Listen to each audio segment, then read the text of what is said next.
कुछ समय बीतता है और रानी एक सुंदर पुत्री को जन्म देती है। देखो, मैंने कितनी सुंदर पुत्री को जन्म दिया है।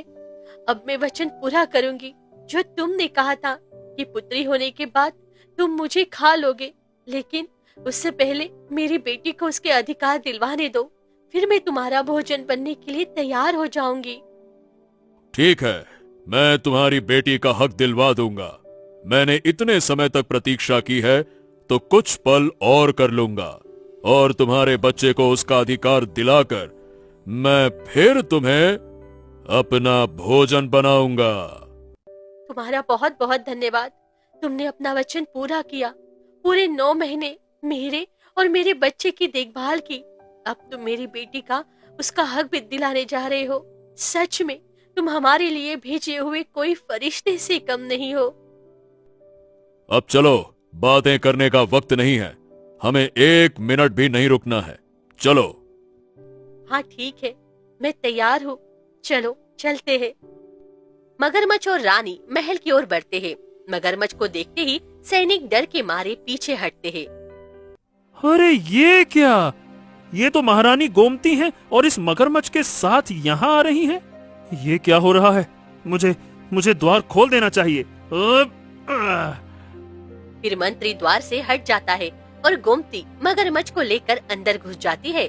पर जैसे ही राज दरबार में जाती है, सभी मगरमच्छ को देखकर घबरा जाते हैं।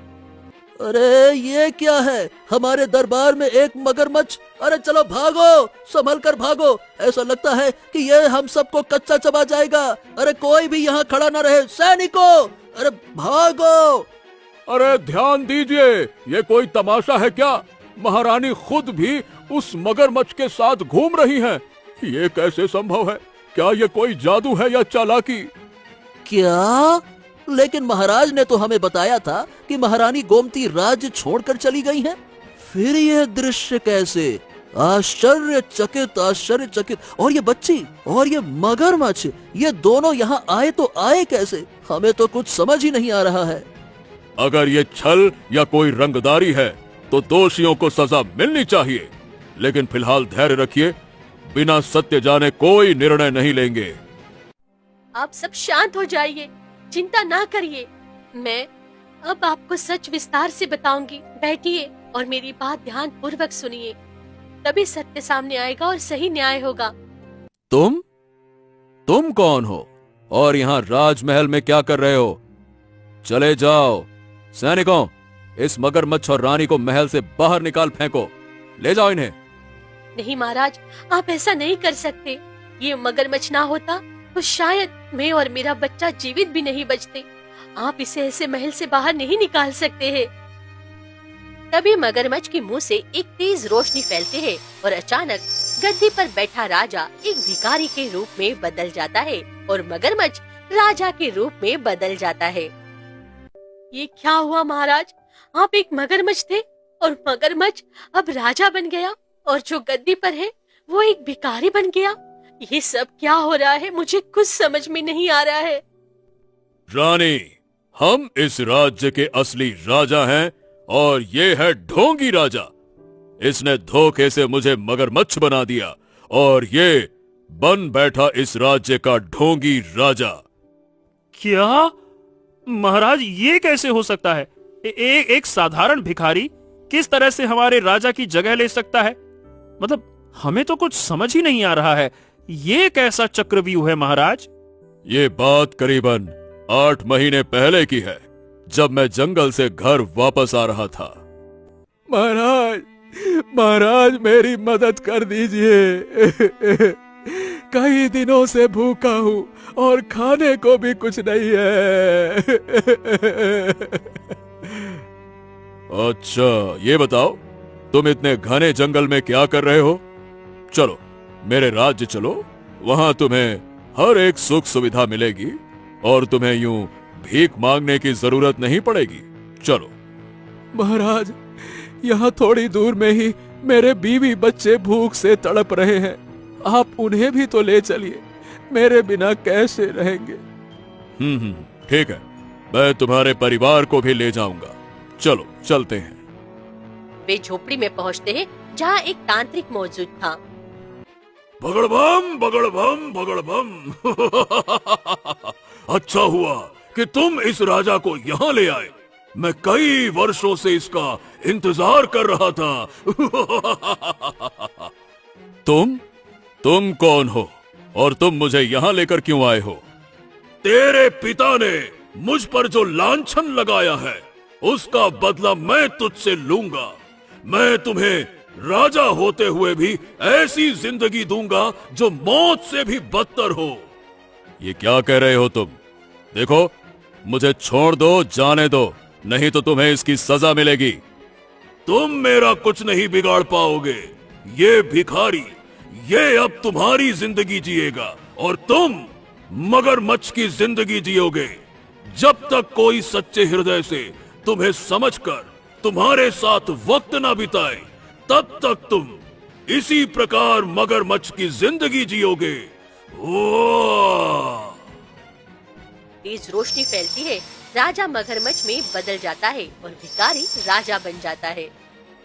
अब मैं तुम्हें तालाब में छोड़ता हूँ और ये नया राजा मेरे इशारे पर इस राज्य में राज करेगा। राज।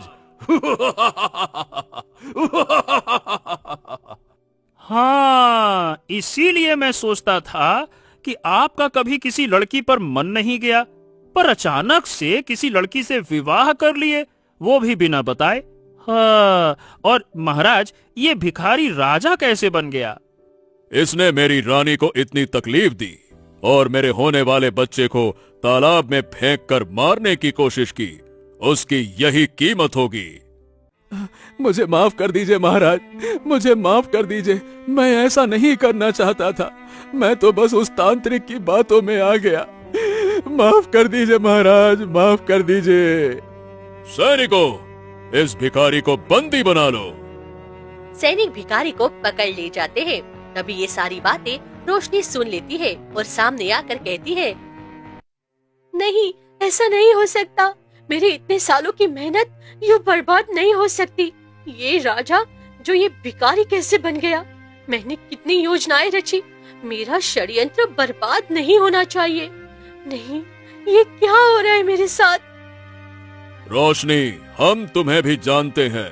तुम जादूगरनी की बेटी हो और तुम्हारी माँ हमारे राज्य में थी पर निकाल दी गई थी। तुम्हें इसी का बदला लेना था ना राजमहल से? हाँ, मैं अपनी माँ का बदला लेना चाहती थी। मैं इस राज्य की महारानी बनकर इस रानी के बच्चे को खत्म करके बदला लेना चाहती थी। पर ये क्या, मुझसे धोखा हो गया। मैं भिखारी के पीछे पड़ी रही। मैंने इतना समय बर्बाद किया। तुम अब कुछ नहीं कर सकती।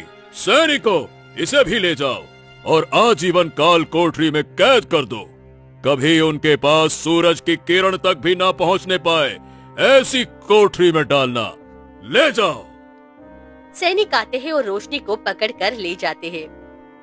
महाराज, इतना बड़ा षड्यंत्र हमारे राजमहल में हो रहा था और मुझे पता ही नहीं चला, और आप मगरमच्छ के रूप में थे।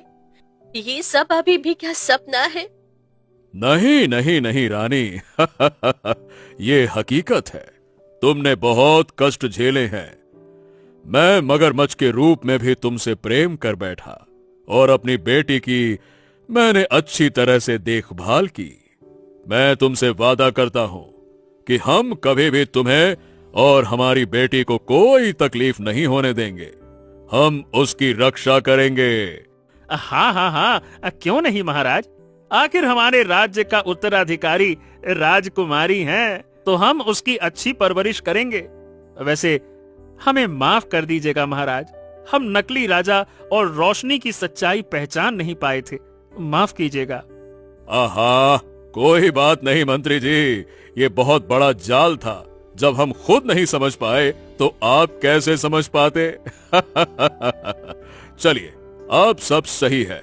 अंत भला तो सब भला।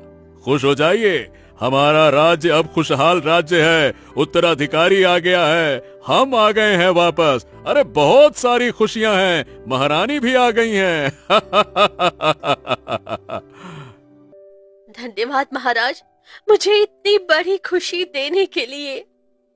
हाँ, अब से हम सब इस राज्य में न्याय और प्यार से रहेंगे।